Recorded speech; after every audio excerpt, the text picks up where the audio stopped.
Okay, Aidan, I love that you're joining us from the back garden because you've got sun in Dublin. Now, Aidan, are you actually outside? I always worry about screen glare. I sometimes can't see when we've got the computer outside, so I like it in my shed quarters. But yeah, good to hear from you there in Dublin, and good to know that you've got some sun. Excellent to see. We've got Devorah joining us from Israel. Wonderful. Do share what it is that you have been joining in with the Learning Technologies Summer Forum. What other sessions have you enjoyed? What have you been learning from the other people who've been speaking ahead of us starting in about 2 minutes' time when we'll get going thinking about restricted technology and budgets? Hey Arnica, big shout out to you, my friend. And it's good to have Jane Davids with us as well. Fantastic. Good to see you, Jane. Now, don't forget that all of these sessions are being covered on back channel on Twitter. So if you wanted to check out the hashtag for the event, then if you scroll right to the top of the screen, you can see all of the details. But I'm just going to drop that one in for you. See, I can copy and paste and talk at the same time, but unfortunately, I can't talk and type at the same time. But yeah, let me drop some of those interesting little bits of nuggets in there for you so you know where you are and where to go to get the information on Twitter. So LTSF20 and then D4S5 is the hashtag you need for this particular session. So we've got about a minute to go to welcome people into the session today. And we've got lots of my colleagues in the background who will be helping us out on the chat. So do be sure to ask all of your questions that you have. We don't want you to go away feeling like you've not had the opportunity to chat and to ask your questions. But I do have to comment that we won't necessarily be able to answer every single one, but we will definitely read them all, and we will definitely be looking at them afterwards as well. So please feel free. Join in the chat with all of your observations, share your thoughts with each other, and be sure to make sure that you get your questions into the question box, which we'll see in a second or two when we move out of this lobby. Okay, so by my reckoning, I make it 1:30 UK time, which means we're ready to start thinking about restricted technology and budgets. No barrier to digital learning, and I'm really, really super excited to meet a real flying bright spark that I first met in February at the Actual Learning Technologies Conference. Zara Clark-Johnny, so glad to have you with us today. When I first met you, Zara, I was really impressed by both your energy and your knowledge of learning technologies. And so I'm going to share with everybody that you are indeed Digital Learning Partner at Southwark Council, so one of the London boroughs for those that are outside of the UK, working in local government. And you are the lead in digital learning at the Southwark Council. One of Learning Technologies 2020's 30 under 30, and just so deserved, absolutely. You're very active on Twitter, you're very active on LinkedIn, and if anyone wants to get hold of you on Twitter, do drop your Twitter handle into the chat right there. Your interests are, of course, around learning technologies, but also inclusion and diversity, and maybe some of that might pop out today. But we are going to have a really exciting discussion about how do we do this stuff when you haven't got a lot of technology and you haven't got a lot of budget. So there I am going to be in the background, and I encourage everybody as we move over to our presentation with Zara to drop your questions into that bottom box, and all of those questions will pick up. And then anything you want to share, then pop those into the chat as well. Okay, so Zara, over to you.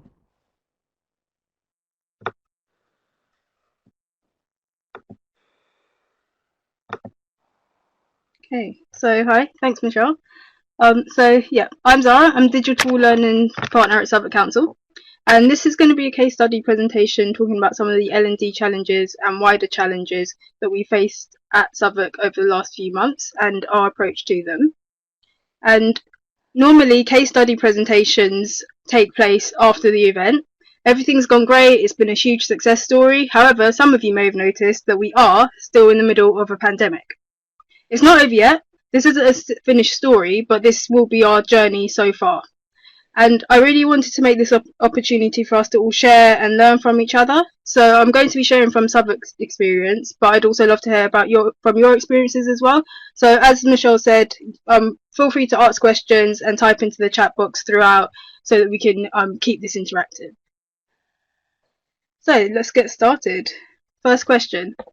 First thing I wanted to ask you is, what L&D challenges has your organisation faced during the coronavirus pandemic? So in the chat, in the box just under the presentation, if you just type in some of the challenges you faced during this pandemic. Okay, the great thing about Adobe Connect is when you get multiple attendees are typing. So we know that you're about to share all of your brilliant ideas and your challenges, and it'd be great to pick up some of those. Are there any themes that are coming through? I'm just having a quick look there for Zara in the background, and I'm seeing things like pace, I'm seeing things like budget, I'm seeing things of moving face-to-face to virtual. Zara, these are things that you are facing as well. Yeah, so definitely face-to-face to digital is something we've experienced, and also seen some things around having to learn new technologies really quickly, which things you can change, and budgets. And yet, digital literacy, was that digital literacy for your staff, or was that from the L&D team themselves? Because a lot of people and other trainers in organisations have been finding it difficult to have those digital skills to be able to deliver virtually. From myself, yeah, that is definitely going to come up.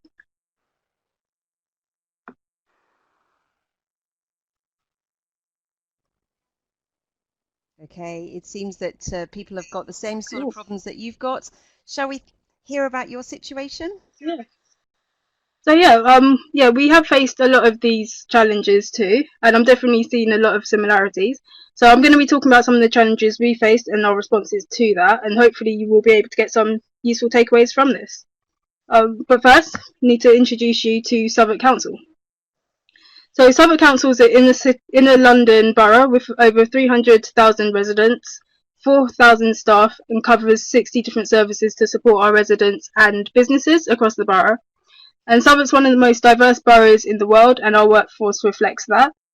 As a public sector organisation, we don't have huge budgets, but we do have a huge responsibility to respect and make the most of taxpayers' money. Any investments are exactly that. It's about making our services, the services that we offer to our residents, the best. And the project that I'm working on is the Smart Working Programme. So this is a council-wide transformation project aimed at enabling new and more efficient ways of working, which will ultimately lead to improvements in the services for our residents. Technology is one element of this programme, involving the rolling out of Windows 10 laptops and updating our IT systems. And the other two areas are work skills and culture and workplace, because although you can introduce new technology, without addressing the skills, culture and environment, it will all fall flat. So we're taking a very rounded approach to enabling this transformation, and this was something that we've been working on for a few years, but was started this year. And my role focuses on the training offer for this programme, which involves everything from digital wellbeing and managing remote working, as well as the practical use of the applications. So, great. We've got a project which will enable people to work from home.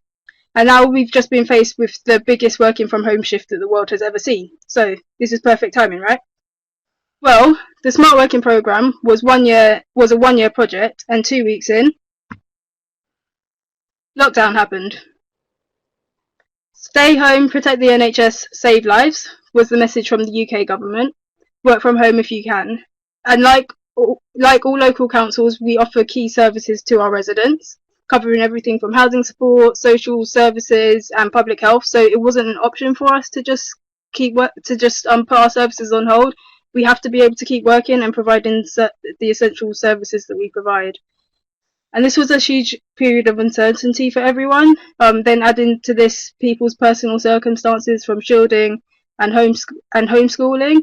And then just under half our staff at Southwark are Black, Asian or other ethnic minority groups. And evidence has shown that these groups have been the hardest hit during the coronavirus pandemic in the UK. So not only are we working hard to support our community, which is statistically most likely to be worst affected, but our staff are also most likely to feel the worst impacts of this virus. And we know that we have had staff and residents that have been badly affected by this. And so this was something that was really real for us. It's not just numbers at a daily press conference. These are real people, colleagues, family, friends. So what do we do? Lockdown's changed everything. This is new for everyone. How do we support our residents and our staff through this? Well, it's simple.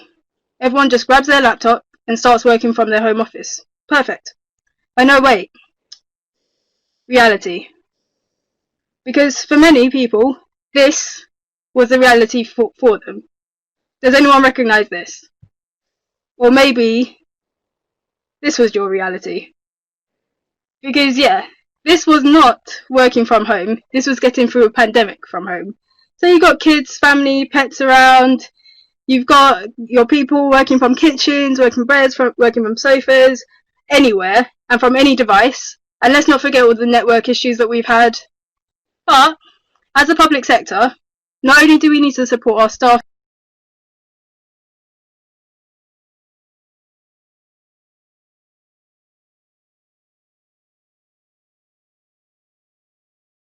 through this pandemic, we also need to be able to support thousands of residents through this as well. So this is now where, yeah, I'm seeing a lot of people recognising those. Yeah.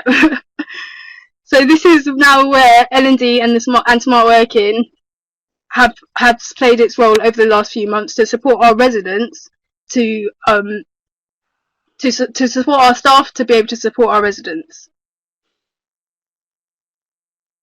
So I'm going to be breaking this down into 3 areas: the technology, the people, and the culture.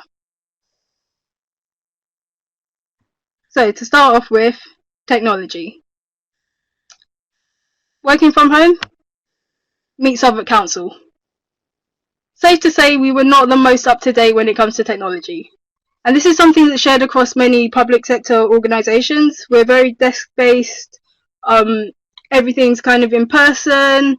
So although some staff do have portable work devices, such as iPhones or iPads, the majority are not issued laptops by default. So this was a very new way of working for most staff at Southwark. A lot of people had just never worked from home before, because they didn't need to. Working from home largely meant working on your own laptop, but not everyone has a laptop, or if they do, it might not be an up-to-date laptop. I know I didn't have an up-to-date laptop, but old technology can be very difficult to use. It's incompatible and inefficient, so it's not really a long-term solution. And it became very clear early on that lockdown was not going to just be over in a few weeks. And then add to this that at Southwark we didn't actually have a method for people to communicate remotely. So we've seen that a lot of places have switched to have been using Zoom or Teams for that remote communication. We didn't have that. Everyone normally just uses email, phone, or talks face to face like they always have. And our outdated technology setup didn't support webcams or microphones, so it wasn't actually possible to do video calling even if we did want to. So the lack of modern technology was a major barrier for effectively working from home. But this is what we did. So the Smart Working Programme actually put us in a much better position than many other organisations early on, because although we didn't have the laptops already handed out to the staff, we did have a small stock already available, and we did have some budget approved, and we had done a lot of the prep work. So especially when you're thinking about a public sector, there's a lot of data that we work with. We need to be very careful with what we're doing, and we need to make sure that things will definitely work. So, but we had already done quite a lot of the checks on the different things, so we were in quite a good position. This meant that we were able to get emergency laptops couriered out to key workers and staff who would otherwise have not been able to have worked effectively or at all. The Smart Working team also managed to roll out Microsoft Teams to staff in 3 days, which was a feat. But our remote working setup still doesn't support webcam and microphones, so staff do still have to access Teams outside of the remote working environment, which is a bit clunky, but it does enable our staff to keep communicating, collaborating, and working from home during this pandemic. So I wanted to ask you another question. What technology changes has your organisation seen? Over the last few months, have you introduced anything new? Have you been able to roll anything out?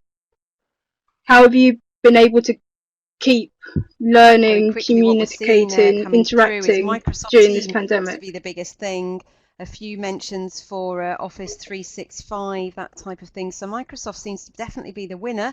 There's a few things around Zoom as well. Zoom and Microsoft Teams seem to be the biggest things. I'm loving Jenny Clifford in capital letters there. Google Hangouts. There are other platforms out there other than Teams and Zoom.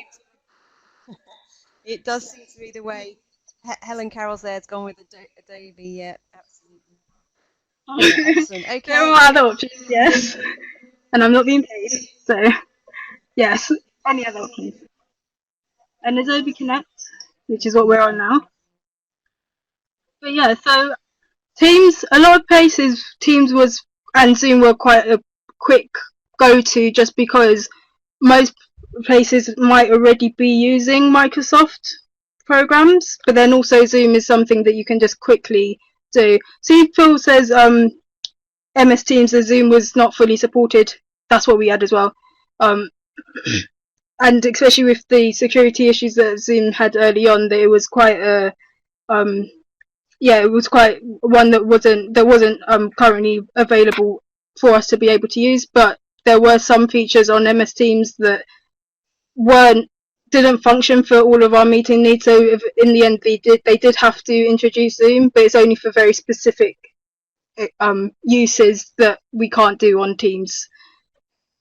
So Zoom banned at my workplace for security reasons.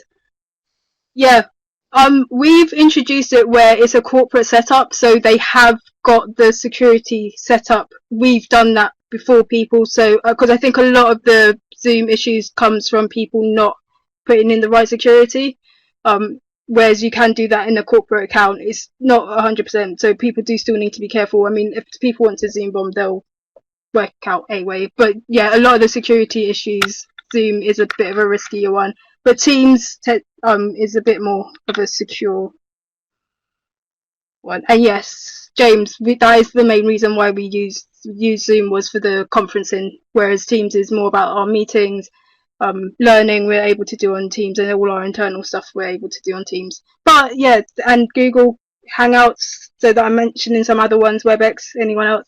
But yeah, you do need to just, there's loads of other options, just to ways to enable us to keep communicating.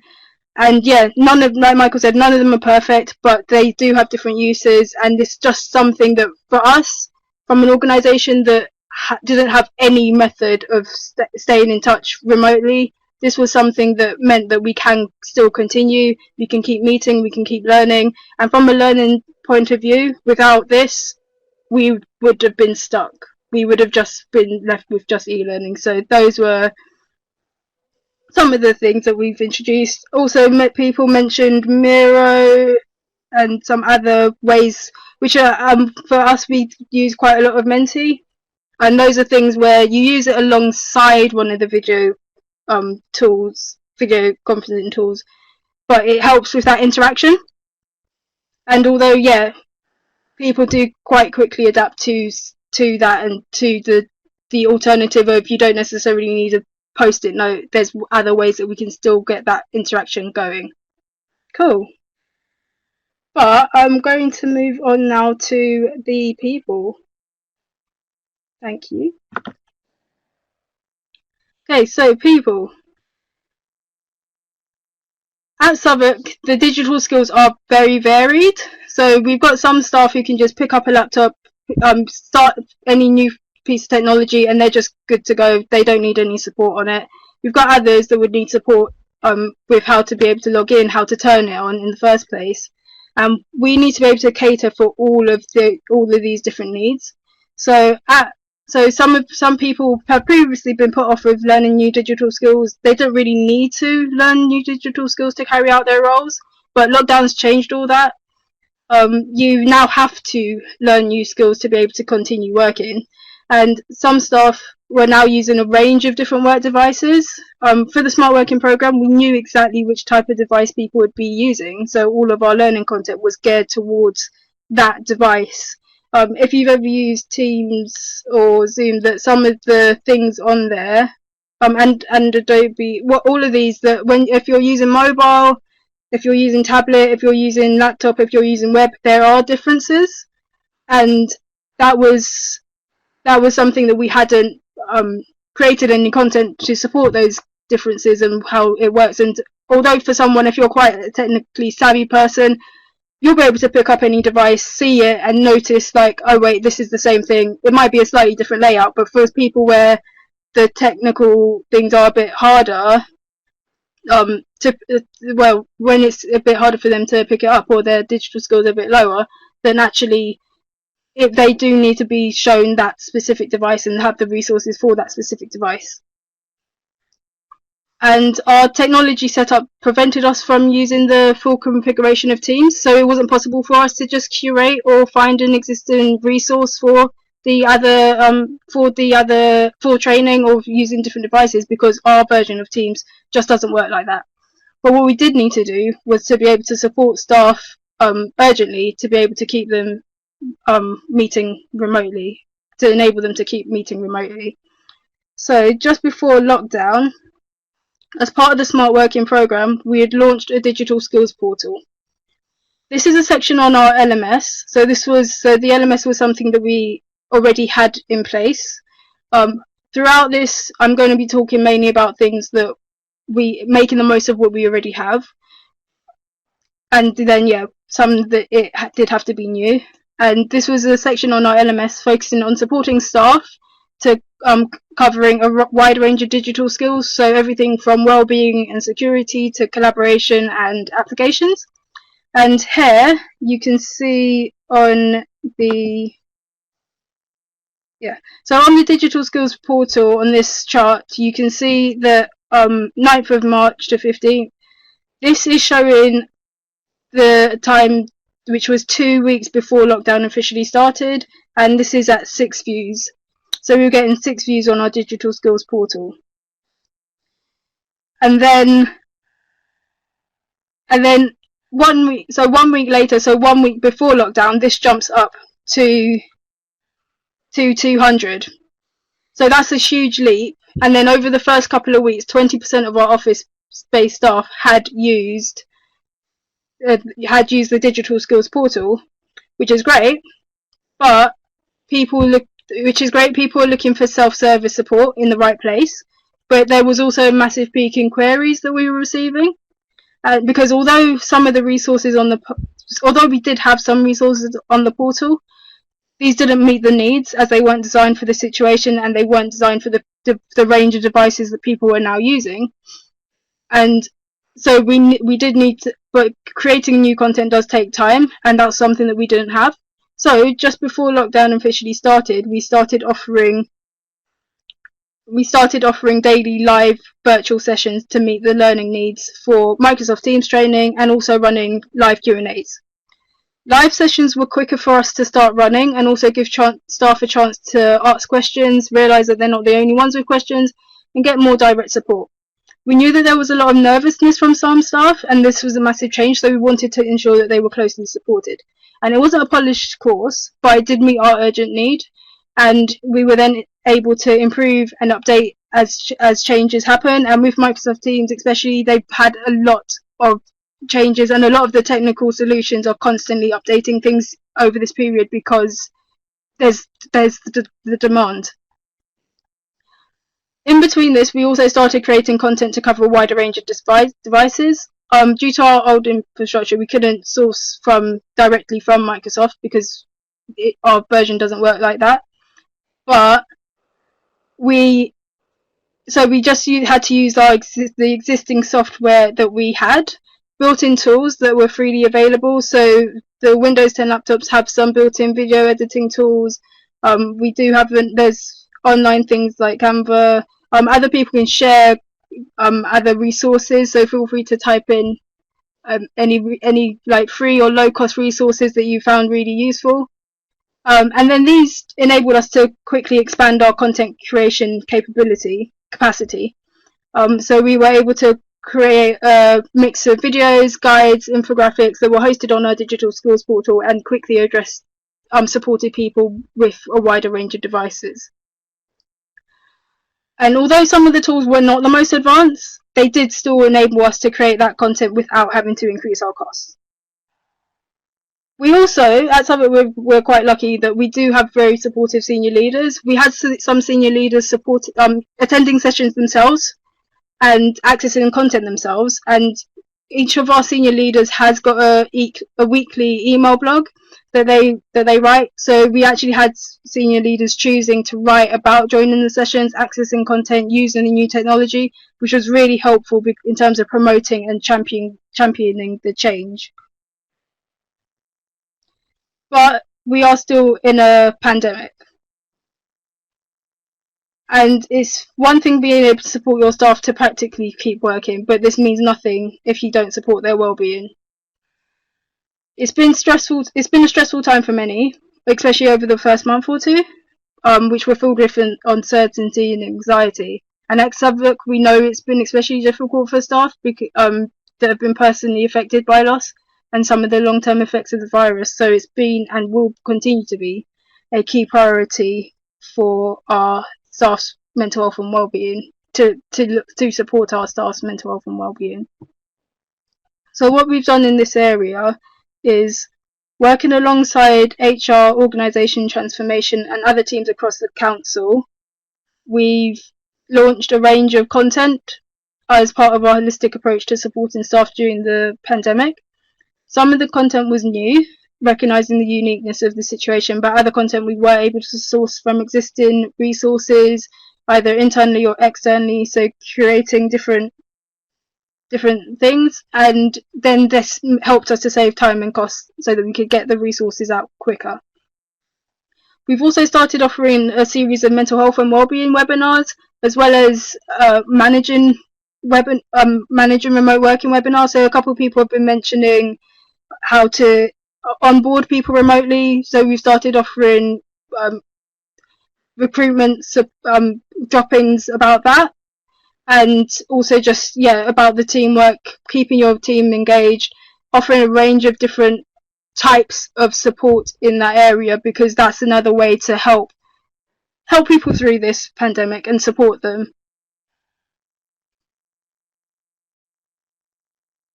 And organisations have also started doing organisations transformation have also started doing regular wellbeing surveys. So these have enabled us to gain a quick insight into the feelings across the organisation. They're quite before it might be once a year you'd have a survey, whereas now they've been doing them more regularly. So we've been able to use this data to quickly adapt, flex, and meet the needs of our staff, which has helped our approach to be more responsive and timely. And in all of this, it's been important for us to, as an organisation, to be able to recognise, empathise, and connect with the human. Our senior leaders and managers have been great at helping open up discussions. They've been actively using their blogs and team meetings to highlight the importance of wellbeing and share their own experiences, and encourage others to contribute and share their own experiences and tips as well.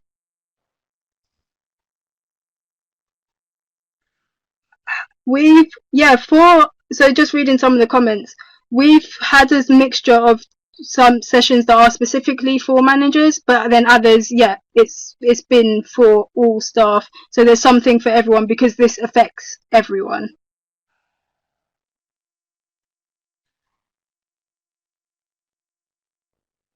So how have you supported people during this pandemic? I think, Zara, everyone got so excited. I know there's been quite a lot of chat in the box already, but what things have you introduced? What have you done? What's been working for you? People. So in that box on the left-hand side of your screen, do you share? I know Debbie's put a link there about mindset at work. Yeah, that would be a good one to share as well, because what's really important and what's coming through loud and proud here is is that the focus on people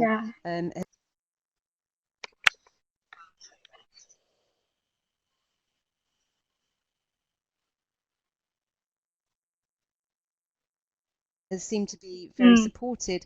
Zara, one of the things that have come through, people have saying, you know, I don't fancy the commute. Yes.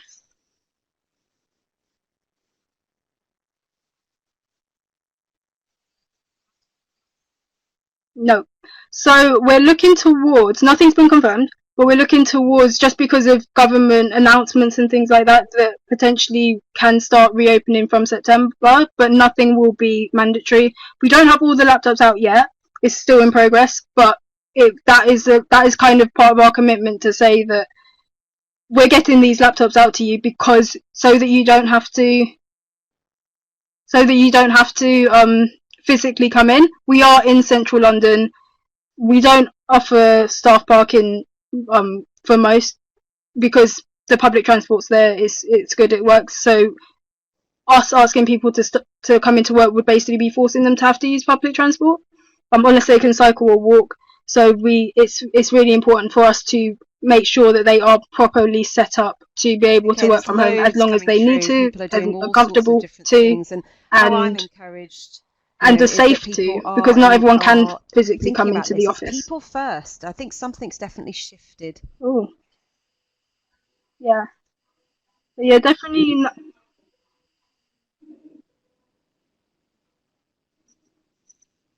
Yes, yes, and I think that's great. It's a real in the last 4 months, just the understanding and awareness of the importance of mental health is just skyrocketed, and I hope that doesn't go away, because regardless of when things are back to normal in a year, that we still need to care about our staff. That should never go away. So it's really good that organisations are now putting that up there at the forefront, and hopefully they may carry on doing that. So I'll move on. And then the culture. So for some culture, sometimes when you hear about e-learning, digital learning, these are the kind of words that you might see. For some at Southwark, the default position was we meet in person, we learn in person. Digital is second best. So you might get things like boring, not engaging, but actually, at Southwark, this wasn't everyone. Yeah, there were some people that felt that way, but the opinions and perceptions were quite varied. Overall, we did actually have a lot of people really wanting more digital learning and transformation. They see what's happening at other organisations. You go to meetings with different places, you see what they're able to do, you see the flexibility, you see the potential, and they want Southwark to be able to move forward with this. So for the past few years, Southwark's taken a 70-20-10 approach to learning, which means that we recognise that effective learning needs to have a mixture of learning from doing, learning from others, as well as formal learning.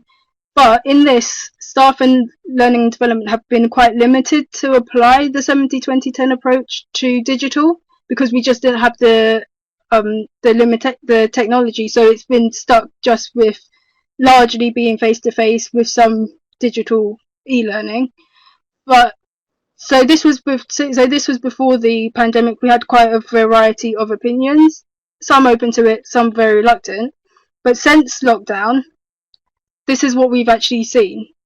So it's not 100%. Some people still don't really like digital learning, but overall there's been a real shift towards an openness towards digital learning. People are finding it helpful, flexible, engaging, and feeling connected. And people are still learning how to use everything, but are actively choosing to explore new features and share tips with each other. We've seen a lot more peer-to-peer learning and interaction. We've seen an increase in people wanting to find out what more they can do with this new technology, how they can best use the new technology and resources.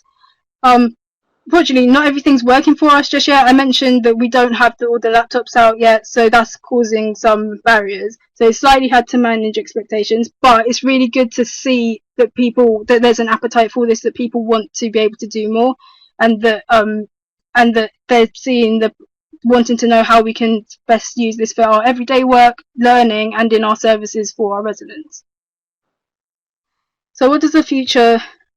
So how how have you seen any changes in Just got those attitudes multiple towards attendees learning and typing. technology over these It's last few wonderful how months? everyone's sharing their ideas. It makes for a really interesting session for us as well. What's coming through here with regards to some of the themes then? Caroline's kicking Yeah, us off with a bit of it. It's a necessary evil. Richard suggests everyone loves it at the moment, but raises the issue, will that yeah. change? Is it that we're putting up with it because we have to? Joanne's picking up that new phrase, the new normal. Everyone's talking about this is the new normal, but actually, will it last? Again, Peter Will Mitchell, it more last? We positive, shall but will it see. last? So there seems to be, Zara, a bit of a Yeah, hesitancy to say, yeah, we've made this shift, this is it. We're all going to sort of stick with digital. What was your experience at Southwark? yeah.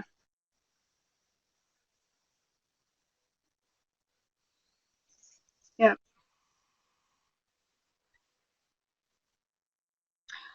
Well, because it was a very emergency situation at first, we've got emergency response, we've got social teams. So a lot of the early on stuff, we've had to focus on the more critical learning. So that would include the mental health and well-being, and also our statutory courses. Now we're able to look at the wider range of learning, but yeah, move away just from the more things that we have to do. So we have had people that want to, even in the long term, because this was the change. So we've been working a lot on this in the last few years. So there should be some openness, and hopefully some of these, as we look into more courses, that some of the things that are being suggested will be thinking about the long term. Definitely over the next 6 months. No, That seems to pretty much be, yeah, nobody's going to also be coming physically through, going isn't into it? training. A lot more So people we still need to make teams sure rather that than that conferencing is are sharing ideas, being offered suggests properly. Sean. And this in itself at Learning Technology Summer Forum, we've obviously adapted to the technology. Yeah,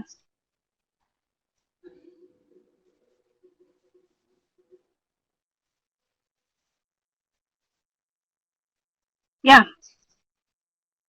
yeah. And it is new for people. People are still getting used to it, but then yeah, I don't. Some people mentioned that people liked it, found it interesting. So definitely try to keep that going and see, like, really look into the technology that you've got, whether it's something that's a specific learning technology platform or not. You can still just use what you've got and make the most of those features. Okay. So what does the future hold for learning at Southwark? So the future is quite exciting. We are still in a pandemic, and we know that that's unlikely to change to return to normal before the end of the year. But the lockdown has enabled us to widen our learning toolkit. Previously, we've only ever really been able to offer face-to-face and courses in e-learning.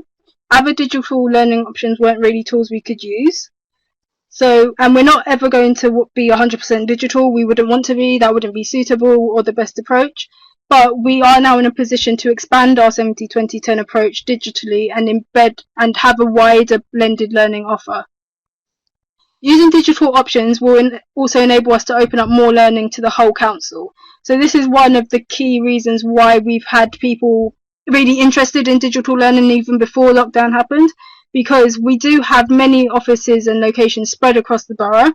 But most short learning and network events only ever happen in our main office. So this would mean for some staff that they're travelling an hour or two just to attend up to an hour just to attend a 1 or 2 hour event.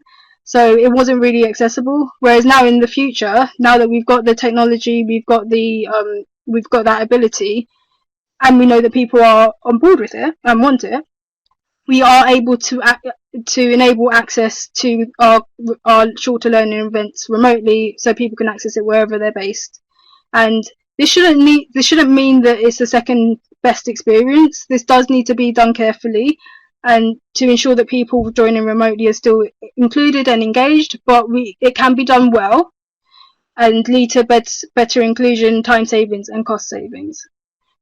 Some forms of digital learning are also quick to turn around, which means that we can be more dynamic, flexible, and respond to new needs in a timely manner. whilst as others enable us to have that more on-demand response, enabling staff to direct their own learning in their own time.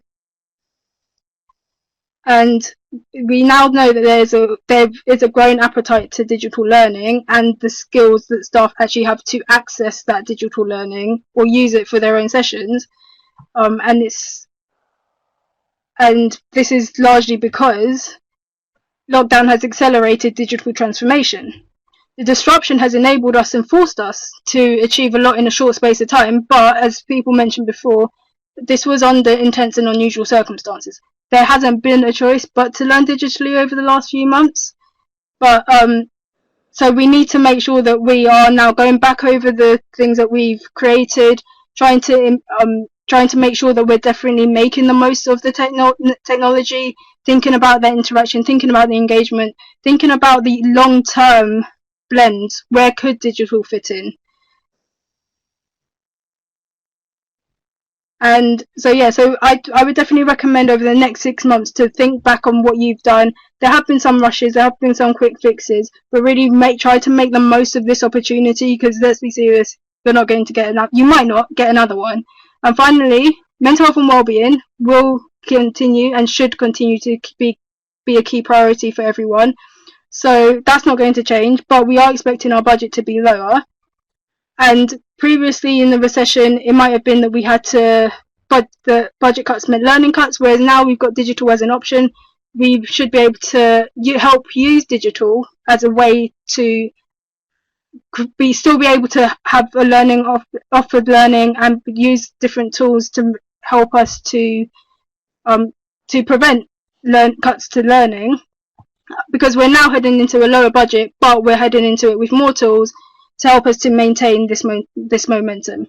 So final question quickly is, what tips, and I think some people have said quite a few of these, but what tips can you share, or what tips have you found really helpful over the last few months to enable digital learning despite barriers? In the chat, particularly around the feeling that this is a permanent shift now, that both the audience, the learners, the delegates, the whatever we're calling the staff who are learning stuff have kind of embraced what previously they expected to be just classroom training.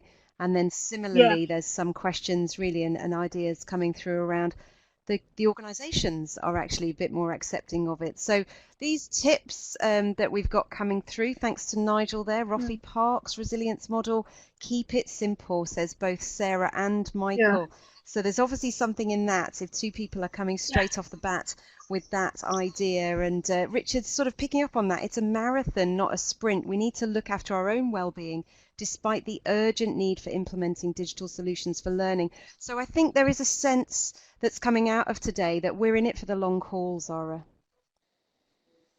Yeah, exactly. Yeah. Yeah, and definitely something at Southwark that you mentioned it. This isn't just about learning. This is about services. That we found a lot of services that previously thought it's just not possible. It has to be a face-to-face thing. They're now realizing that actually it can be done. It's had to be done, and it can be possible. So we are thinking about what things moving forward can we actually make, how can we maintain the digital offer for a range of things. So this isn't just a lockdown experience. This is more how will this support our long-term transition and transformation. Wonderful. Thank you again for so much of your contributions. Yeah, no.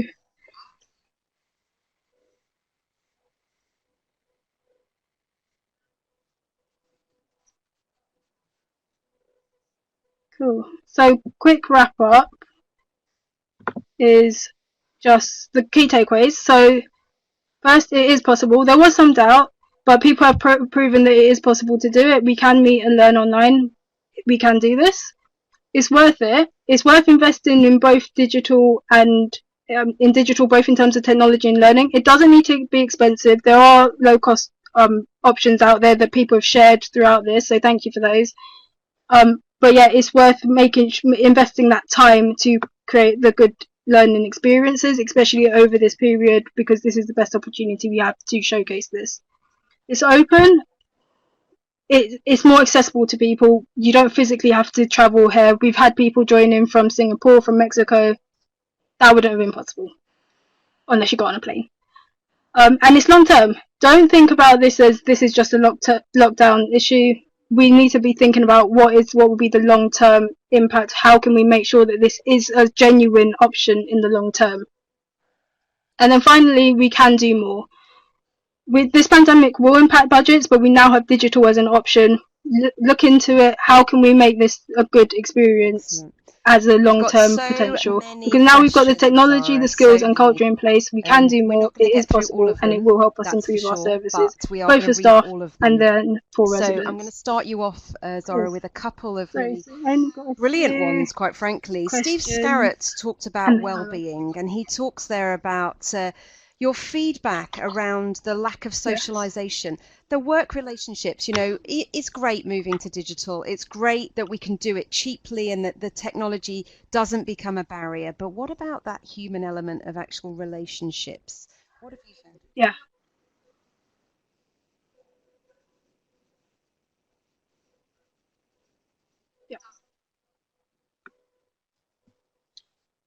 That is a big thing on your design. So at the moment, Teams doesn't have like the breakout functionality. There are, I think it's available on Zoom, which is a paid for thing. So it kind of depends on whether that's in your budget. But breakout should be coming in on Teams later this year. So the good thing is that if you do have Teams or any other thing, it will be constantly updating. There will be new features added. Raise hand's been added quite recently. So keep an eye out for those technology updates, because those will enable you to offer more of an engaging experience for your staff. But also think about taking some of that out of the training session. So some of the social element, it might be that you want to set up a chat group for a group of people that they can have an ongoing discussion, or using other forms of learning to keep that social element happening outside of the formal We've also got session. questions around accessibility with regards to the regulations. We had an earlier question from Emma around inclusion for online as well. And I know that you talked about in your expanded toolkit how actually this does help us to be more inclusive, because we're not just restricted to one methodology when it comes to delivery of training. But any thoughts particularly around the access piece?